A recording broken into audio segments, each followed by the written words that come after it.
This is James Altucher at TheStreet.com TV. I'm here with Jim Cramer, and I have a couple of questions for him. Sure.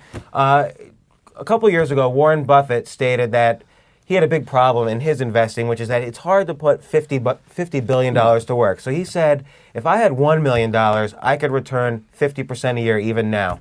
And so my question is, Jim, if you had $1 million, no restrictions, no action alerts restrictions, no bad money restrictions, what could you return? How can you do it? And, how can investors do it? I'd be pretty confident that I could double it. Mm-hmm. And the reason is because of the friction in the system allows you to take advantage of. Now, that I would be at a trading desk. And on a trading desk, you would just get enough calls that you could make 5,000 shares be meaningful. One of the things that I used to do was say, okay, listen, I need to make $20,000 a day. Okay, so that's $100,000 a week, so you can do the math of where you're going. I think it's easy to do $20,000 a day on $1 million. Well, when you say you're getting the calls, who's calling you? And they're on the phone. What are they saying? You get to work at 4:30. You see that Nokia is downgraded in America. Mm-hmm. You take that information and you go to the Goldman trading desk and you say, look, there is going to be negativity, Nokia, because you got the call. This is publicly disseminated call, but you're there. Mm-hmm. Most people aren't. It's 4 a.m. Mm-hmm. I need you to. I want you to position yourself to be negative for Nokia and let me sell 5,000 at the last price. Okay, so you sell 5,000 at the last price at 21. It opens at 20 here, and you cover.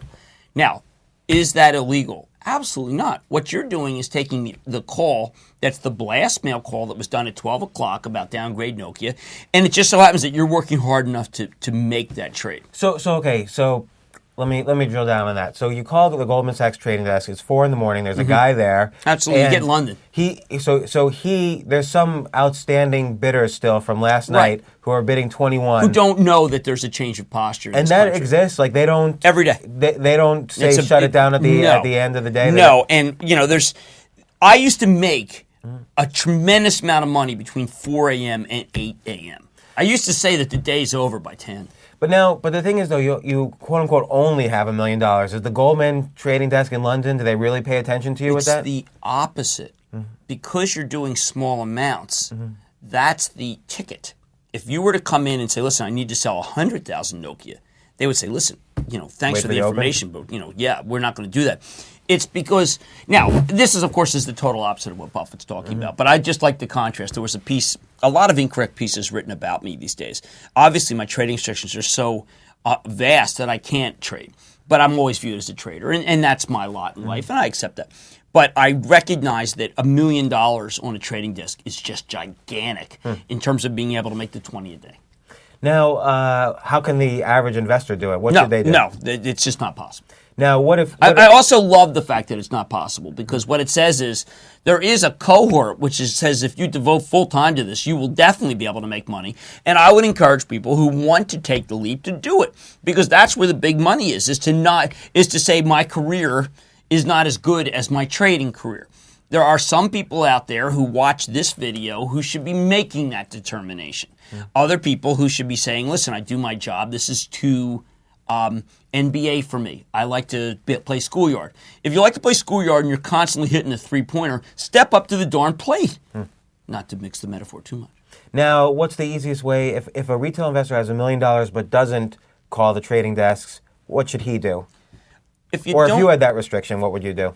If I didn't have the trading desk and I had to make $1 million, I would constantly be looking at stocks that have been thrown away and say, okay, look, I don't have to reveal my performance to anybody. So I can go in and buy Vanity Fair, the VF Corp.